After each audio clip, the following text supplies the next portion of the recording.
Okay, very last thing, what we're going to do is we want to be able to count how many times it took them to win the game, right? So what we've got is we got a variable for what's on the first dice, we got a variable for what's on the second dice.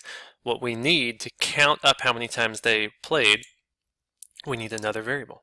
So let's call this count. So you've got dice 1, dice 2, and how many times they've rolled. Now, when you click him, that's starting the game, very important. So I'm in the brain of the alien.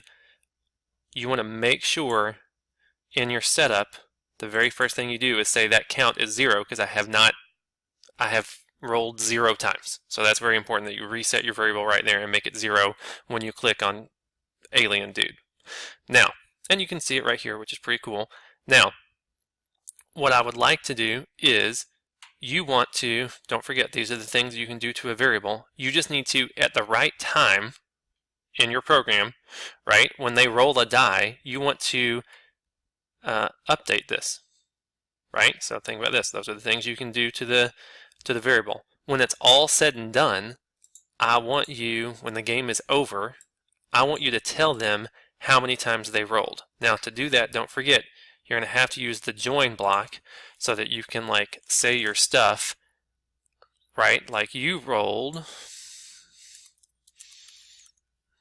space, and then here you want that variable to tell them how many times, or you could even just say like number of rolls, and then you're going to grab, can grab that and put it there. And you want this to be the very last thing that happens. And it only happens once. This is not being repeated. It only happens one time at the very end. So every time they roll, so you're going to look at your code and see where did they roll something. Every time they rolled the die, you want to make sure that this thing gets updated, this count, and you're going to be able to watch it on the screen. It's going to change every time they roll. And at the end, you'll tell them how many times they rolled. Now let me show you what that's going to look like. Okay, so once you've got your counter variable going on, when you run it, he still tells you the rules. When I click him, now I made him fancy so he'll tell me in a word bubble how many times, what roll you're on, but if you're feeling fancy. So my first roll, my second roll, third, I still haven't won, fourth, not doubles, fifth, sixth, still haven't won, seventh, still haven't won, nope. I'm not very lucky. Oh, 10th. I'm never going to win.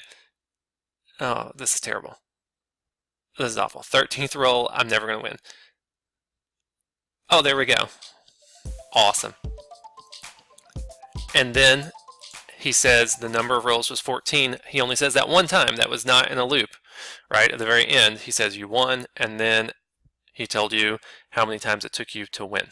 Right? So if you want him counting in the word bubble, that's a little extra if you want to do that, but what you need to do is have him at the very end tell you how many times you rolled and congratulate you.